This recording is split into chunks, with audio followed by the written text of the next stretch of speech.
Hello, hello, and welcome back to Space Engineers on the Xbox, on the Series X, for the next part of the drill rig tutorial.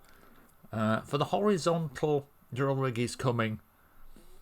This is the vertical drill rig, and to reach out to somebody who queried why I was building a vertical drill rig, there is a simple and fairly obvious answer as to why I was building a vertical drill rig. And it's because with a vertical drill rig, you can do this.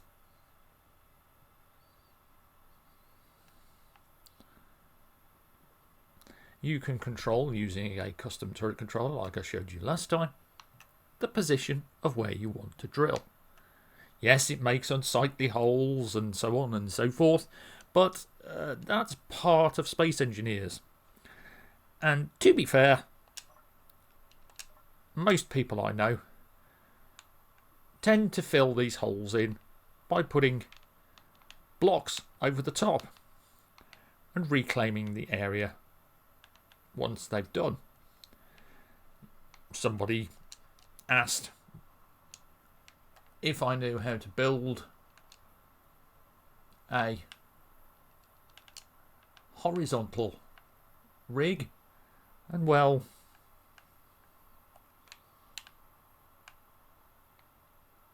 that was from a previous video on timer blocks.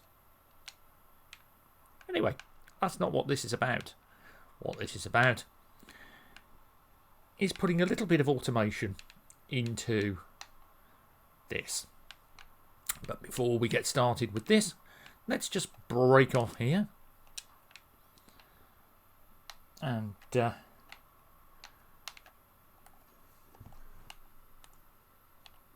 just create a little platform we can get rid of in a short while. My usual.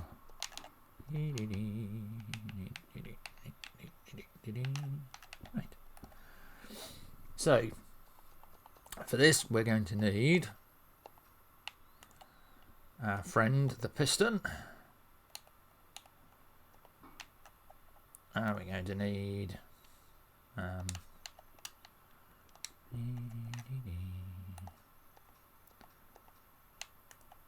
one battery and probably just a control chair, control station,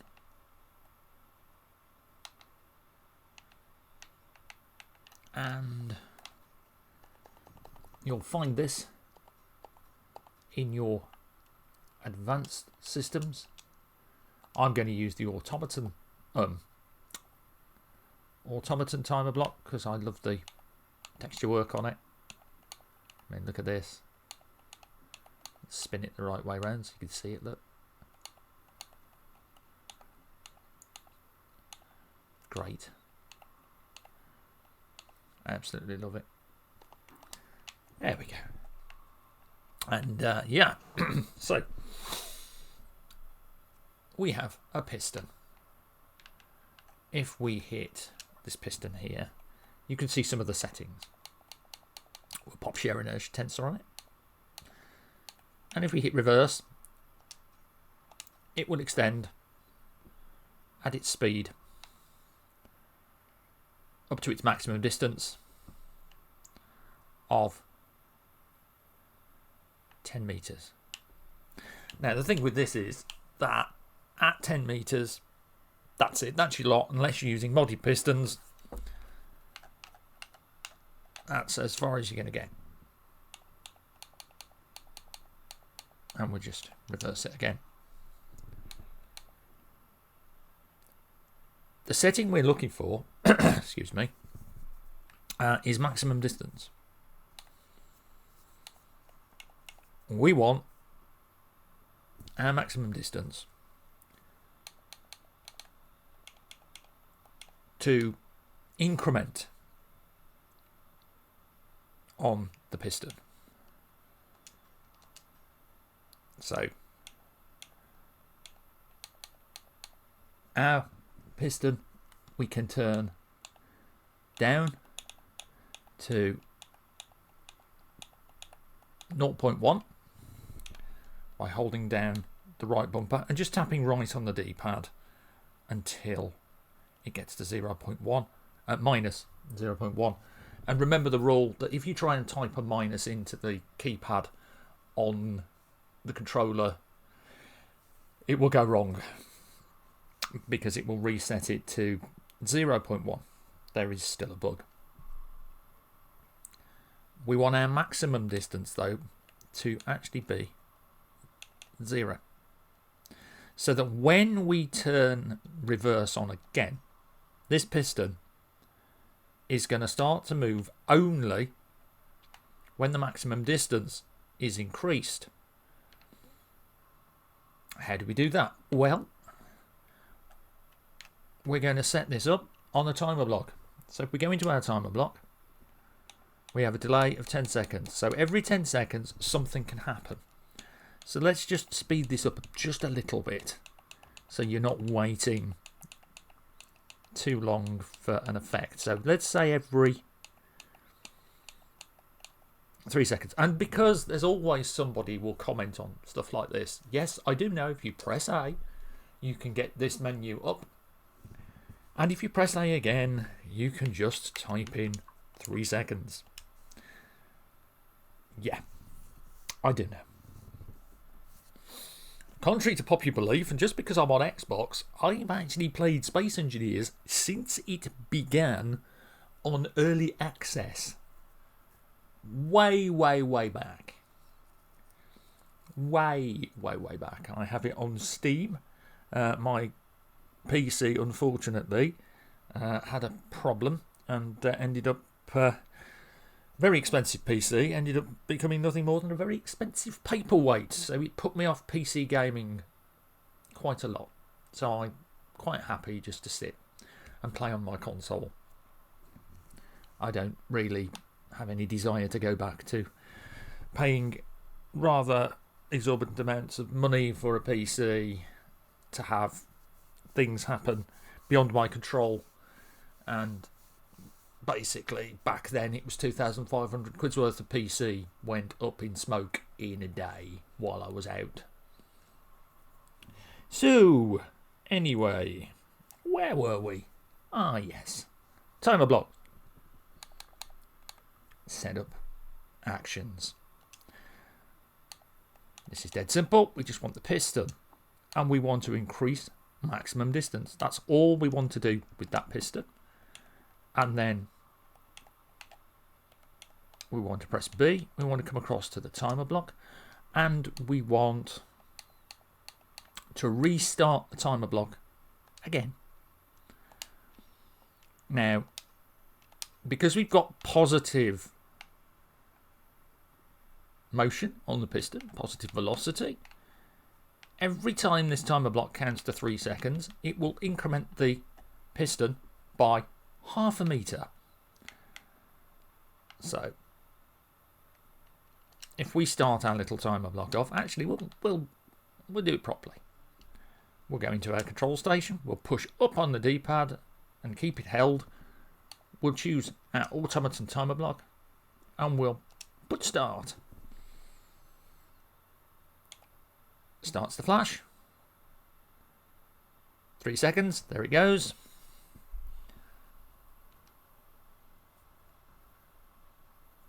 Now you notice 3 seconds, it's just going to keep on incrementing. So let's just put the stop command on there as well.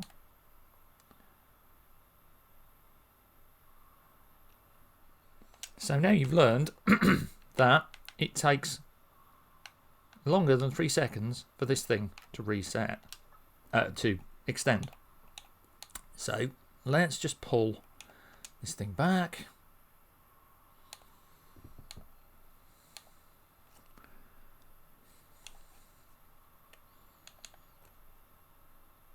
Down to its default, and we'll do 10 seconds.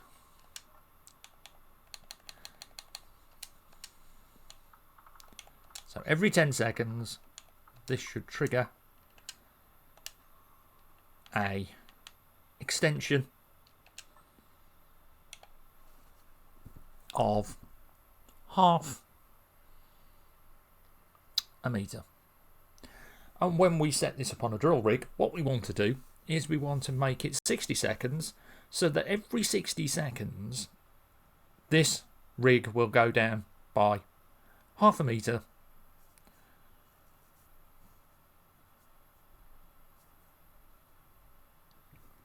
and start drilling.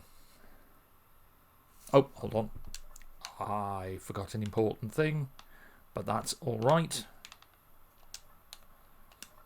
It demonstrates one of the things. If it goes wrong, I can show you what went wrong.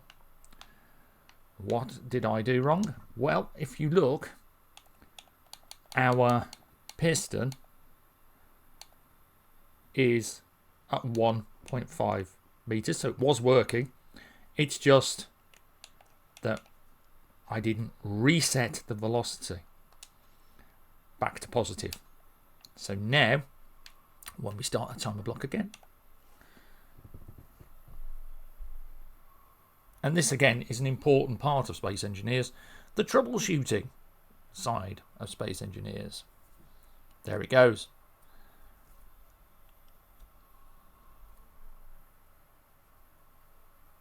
Every 10 seconds, it will increment that piston. So taking all that we know from this, we could transfer that knowledge over to our drill rig. So let's just get rid of this. It's served its purpose. And because we're playing in creative, we can just move across to the Blueprint Actions menu, cut grid, and gone. Let's go back over here to our drill rig. Let's do a quick save, both bumpers at X. And we've got a new position. And we've got a place where we want to start drilling. And we've got 3 pistons. Now, if you remember, when we redid this, we renamed all the pistons. So if we just go into the control panel of this, here, you can see piston drill height. That is the one that we want to manipulate. Not piston height or piston horizontal, but piston drill height. Piston drill height is that one there. So if we come over here, push up on the D-pad until we get to our timer block. Spinny, spinny.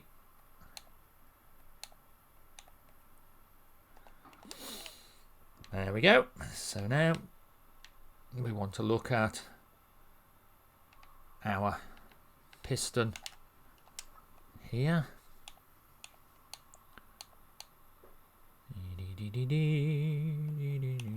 Piston drill height. Its current position is there. We want its maximum distance set to nothing. We want its velocity there.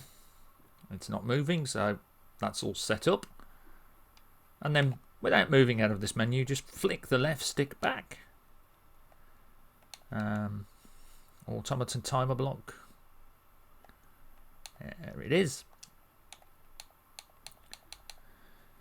And we want every 60 seconds to begin with on the automaton timer block. And then, excuse me, every 60 seconds, our piston drill height, we will increase its maximum distance.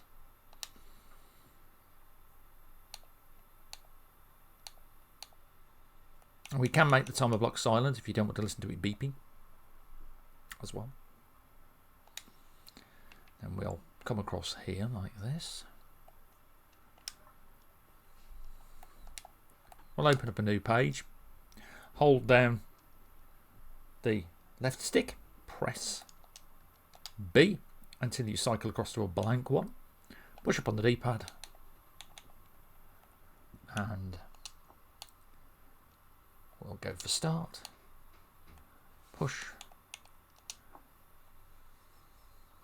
down on the D-pad, we'll go for stop, and that should do it. So what we want here is we want to start our rig. So start your drills, start your rotor. We're in the correct position. Move along to this one. And what we want, first of all,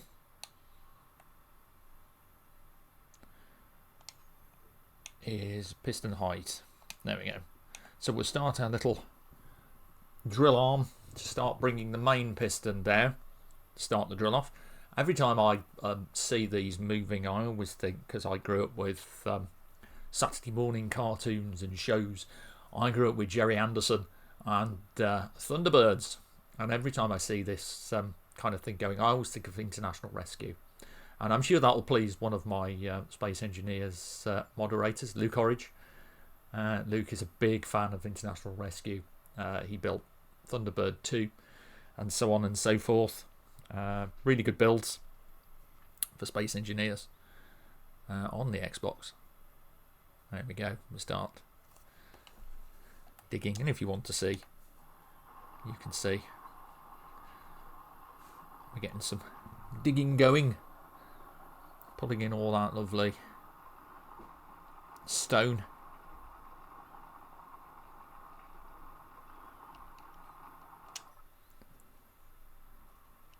So we'll just leave that for the time being. Watch the piston. And there we are. So now, the moment of truth. Moving across to our new page, we'll start monitoring this system over here.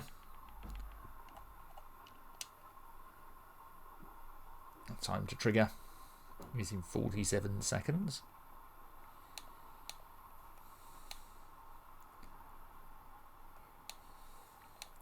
And what you want to do is you just want to watch this until you can get down to 10 seconds. So just stick with me.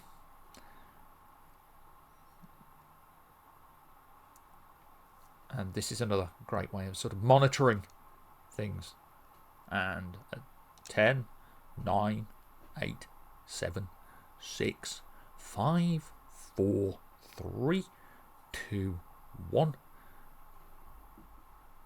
There she goes. So this will now extend that drill piston every 60 seconds by half a meter. Half a meter until it reaches its maximum of 10. Now, the one thing you can't do is detect using the event controller that the piston has reached 100% of its distance, because when you're incrementing pistons, I talked about this last time when I built the horizontal rig.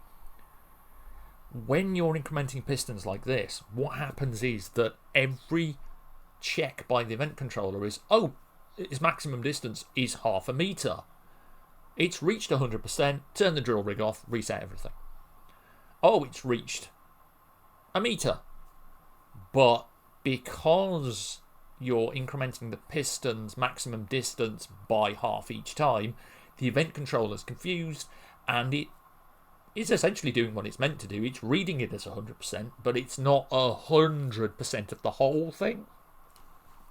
So it can be done, it's just fiddly and tricky. But there you go. That is my simple automation using our friend here, the timer block. And we forgot to do one thing on the timer block. I must apologise. We'll just make sure that we do this.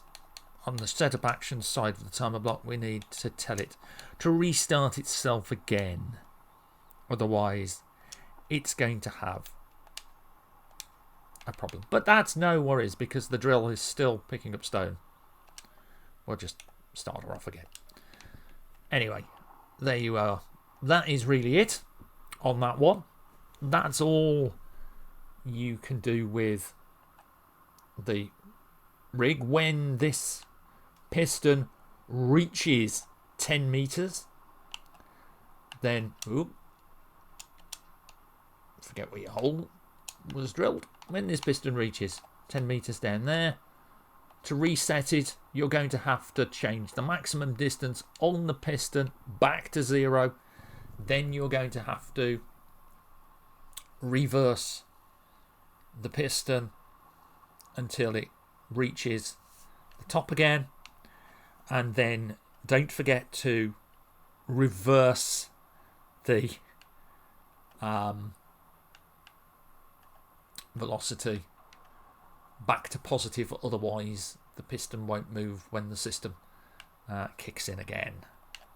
How are we doing on this? We should have a bit more. Yep, there's a bit more distance on the piston. Yeah, there you go. Anyway, that's all I'm going to do for now.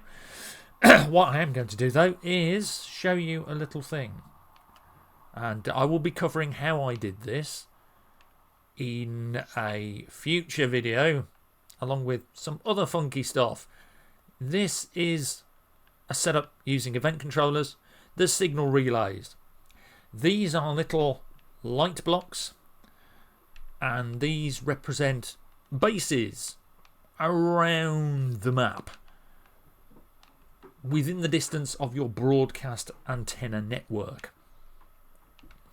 My idea was to build a central solar switch, and by building said central solar switch, I was able to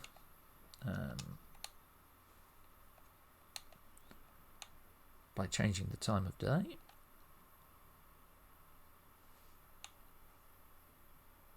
and of course it's probably not going to work now because I've been fiddling with it.